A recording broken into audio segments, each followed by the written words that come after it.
Thank you, Madam Chairman. The first thing I want to address in this is what appears to be a misunderstanding about the traffic impact of the project and the effect of the traffic improvements that the developer proposes to make.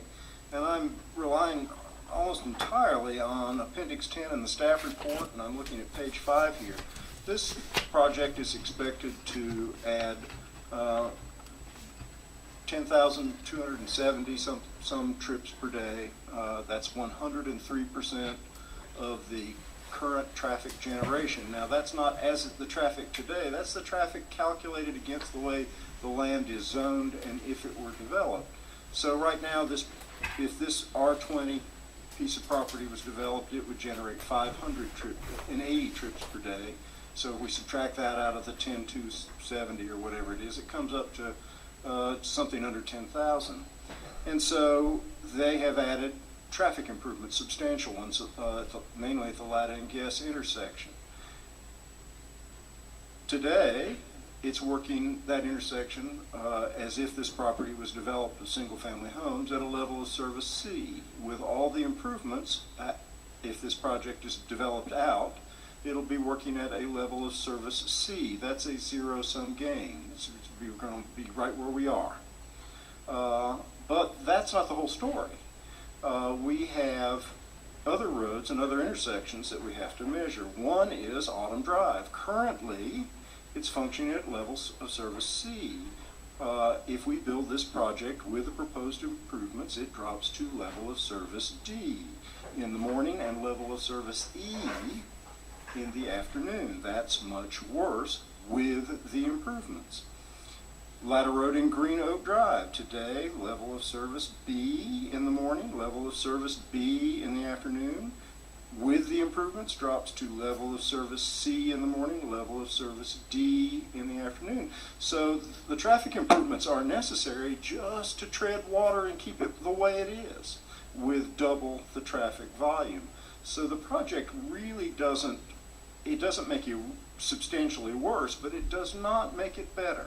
And I think we have to be honest with ourselves about that.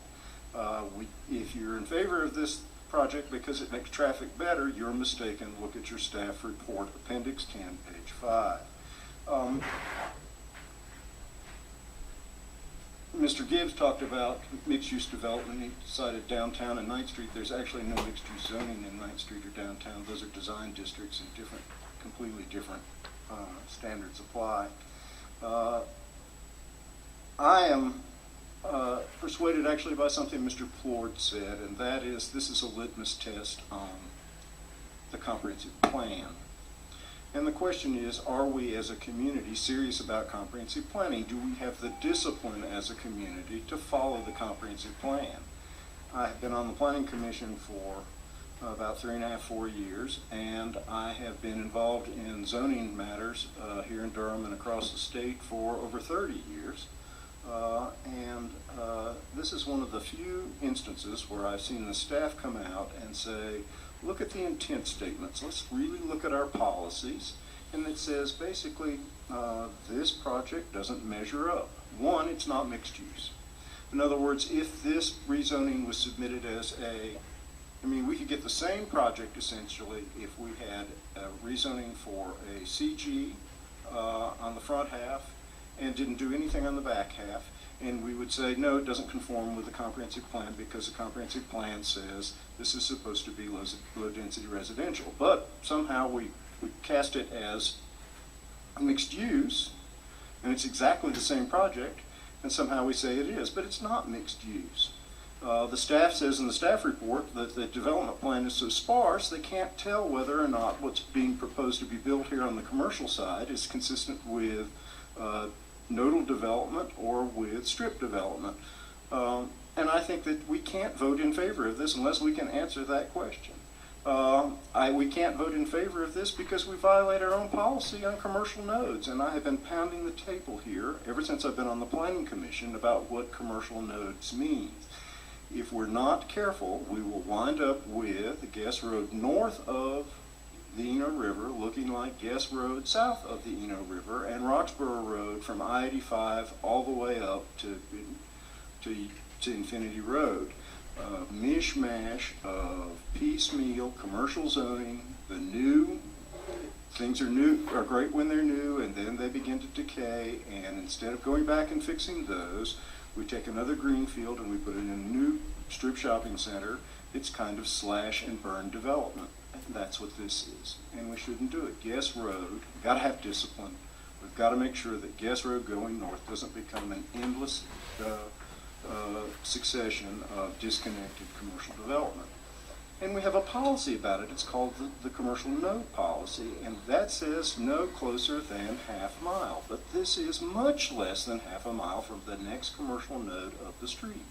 So under that policy, even if you decided this was mixed use, we have to vote no. We have to vote no. That's what we're here for. We're here to apply the policies. That's what our city council and our board of county commissioners wants us to do. We hear from the community and we apply the policies. I was invited, along with Commission Member Bryan, to Mr. Biker's office to look at a possible development plan for this, and what they showed was a strip shopping center with a parking lot out in front and a couple of sites reserved for potential restaurant sites, a buffer, and then a single-family home development. That's ordinary. It's a 1960s approach to land use development. That's not mixed use.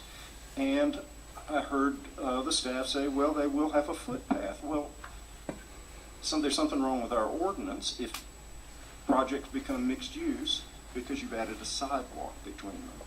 That's not what mixed use is. And while it may be possible under the code, we don't have to approve it, and we certainly don't have to approve it and say it's appropriate in a place where our comprehensive plan says this should be low-density residential, and it's zoned low-density residential. So for these reasons, I've got to vote against this, and I know this is going to disappoint some of you folks who live further out. My observation is about 50-50 for and against. The people who were against tended to live closer. The people who were for tended to live further out. Do I hear you folks who live further out, about how difficult it is to find places to shop and to eat? Yes, and we can say, well, that was a choice you made. I don't think that's really an adequate answer, but I will point out to you that the comprehensive plan isn't a map that's a mile around this site. It's the whole county. And I encourage you to look at it, because we have reserved commercial shopping center sites. They're zoned and ready to go here and there. Now, we're dependent upon the development community to decide today is the day to do it, but there are at least 3 shopping center sites in Trayburn right now. And I don't know what the developers' plans are for developing those sites, but one day that's going to happen, and I'm sure it has to do with market analysis. And some of it has to do with water and sewer. There are a lot of things that have to come together. But discipline, we have to have community discipline. And in this situation, we've got to follow our plan. The plan makes sense. It's a good one. If we're going to have a shopping center here, then let's have it at an appropriate commercial node further up Guess. And if somebody comes along and wants to propose that, I want to seriously look at it. But I do not want to crowd nodes, and I do not want to have a commercial node every time a street intersects with a thoroughfare like Guess Road. So to my colleagues on the commission, I'm going to vote against this. I urge you to vote against it for the same reasons. This isn't the end and the beginning and the end of the development question in North Durham, but we're going to have better development and development that makes more sense if we follow our policies and we follow our plans. Thank you, Commissioner Miller.